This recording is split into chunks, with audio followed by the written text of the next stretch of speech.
Welcome to relax recipes. இன்றைக்கி நம்ம கோதுமை மாவு வச்சு காரத்துக்குடா ஸ்பைசி டைமண்ட் கட்ஸ் எப்படி பண்ணலான்னு பார்க்கலாம். நான் 1 கப் அளவுக்கு கோதுமை மாவு எடுத்திருக்கேன். அதோட 1 கப் அளவுக்கு மைதா மாவு சேர்த்துக்கப்புறம் நீங்கள் தனி கோதுமை மாவில் கூட இதை ட்ரை பண்ணலாம். ஒரு 1/2 டீஸ்பூன் உப்பு, தேவையான அளவுக்கு உப்பு சேர்த்துக்கோங்க.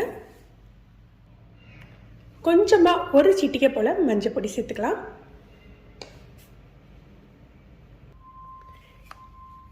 இதெல்லாம் லைட்டாக மிக்ஸ் பண்ணிக்கலாம்.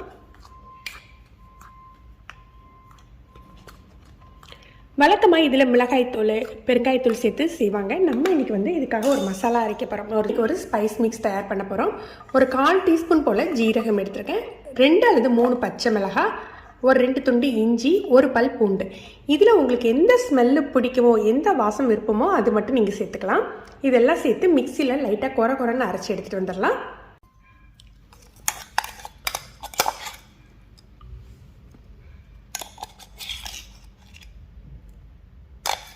இதில் பொடியாக கட் பண்ண கருவேப்பிலை சேர்த்துக்கலாம். இதை நல்லா மிக்ஸ் பண்ணி விட்டுட்டு தண்ணி சேர்த்து பிசைஞ்சு எடுத்துக்கணும்.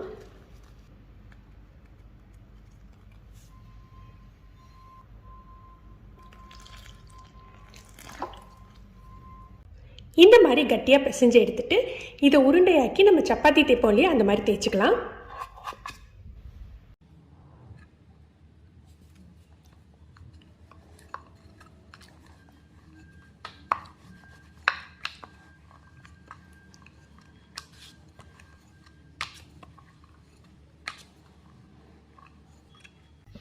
இந்த மாதிரி தேய்ச்சி எடுத்துகிட்டு துக்கடா கட்டர் அப்படின்னே இருக்கும், உங்களுக்கு ஸ்பூன் மாதிரி இருக்கும், அதை வச்சு கூட நீங்கள் கட் பண்ணிக்கலாம்.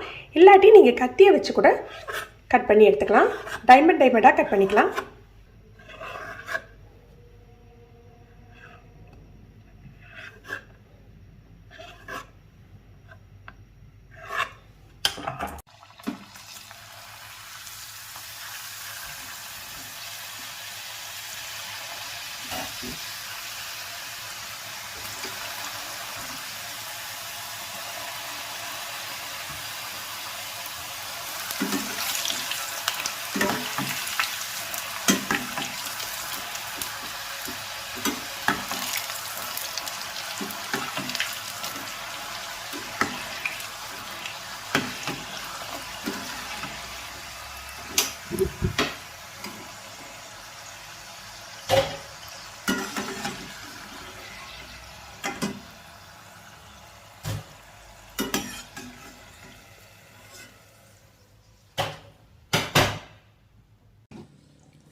ஃப்ரெண்ட்ஸ், நீங்களும் இந்த ரெசிபி ட்ரை பண்ணி பாருங்கள். எப்படி இருந்ததுன்னு கமெண்ட் பண்ணுங்கள்.